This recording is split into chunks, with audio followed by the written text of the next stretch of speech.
অপেক্ষা করতে থাকি। আর দেখে বুঝতেই পারছো যে রাস্তায় বৃষ্টি প্রচুর পরিমাণে হচ্ছে, এখনও আবার বৃষ্টি শুরু হয়েছে। আর আমার মাথায় যে তিলকটা লাগিয়েছিল যে ডাকাতকালী মন্দিরে, সেই তিলকটা গলে গিয়ে কপাল দিয়ে হয়ে নাকে গড়িয়ে আসছে।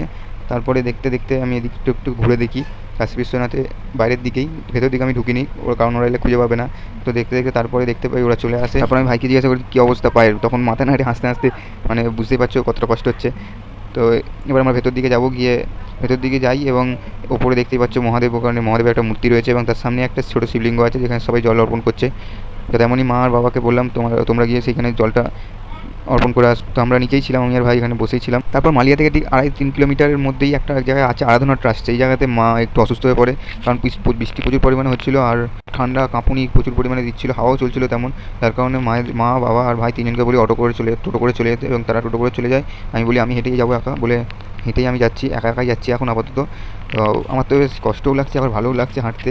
আর এখন দিনের আলো ফুটছে ভোরের দিক করে, হালকা হালকা নীলচে ভাব দেখতেই পাচ্ছ। তো তেমনই আমি একা একাই হাঁটছি। আর মায়ের 2-3 বার ওখানে রাস্তায় বমি হয়েছে, মানে শরীর অসুস্থ হয়ে যাচ্ছিলো, যার কারণে চলে যেতে বলি। তো আমি একাই এখন বাঁক কাঁধে নিয়ে দৌড়াচ্ছি। আর ভিডিওটা মাঝে মাঝে করছি কারণ যাতে মনকে একটা জোর দেওয়া যায়, যাতে আমি একাই দৌড়াতে পারি বাঁক নিয়ে। দেখো রাস্তাতে তো কেউ চেনাশোনা নেই, তার মধ্যে একাই দৌড়াচ্ছি, তো ভিডিওটাই করলে আমি একটু কনফিডেন্স পাচ্ছি যে হ্যাঁ আমি যেতে পারবো। তো তেমনই আমি যাচ্ছি। আর এই যে রাস্তা দেখতে পাচ্ছ, রাস্তার অবস্থা প্রচুর ভিজে, আর বাঁক নিয়ে আমি একাই এত পরিমাণে হাওয়া চালাচ্ছিলো তুমি দেখতেই পাচ্ছ যে এখানে ক্যাম্পগুলো উল্টে পড়ে গেছে। সেরকম দুখানা দেখলাম ক্যাম্প পড়ে গেছে, তো আর একটা ক্যাম্পও সামনে, দুখানা ক্যাম্প পড়ে গেছে। তো এই অবস্থা হচ্ছে মানে ওয়েদারের।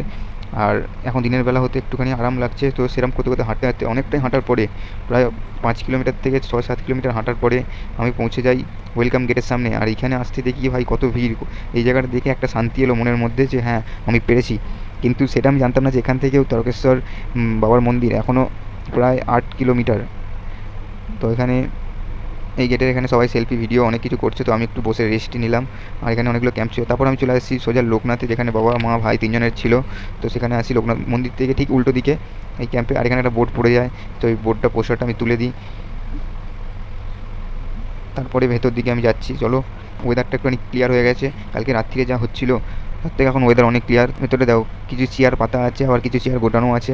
এখানে বাবা দাঁড়িয়ে আছে। তারপরে এদিকে যাই, এইখানে মা ভাই দুজনেরা শুয়ে আছে, ক্লান্ত হয়ে গেছে অনেকটাই। ভাই যেহেতু প্রথম বছর আসছে, যার কারণে ক্লান্ত হয়ে গেছে। আমিও প্রথম বছর শ্রাবণ মাসে আসছি।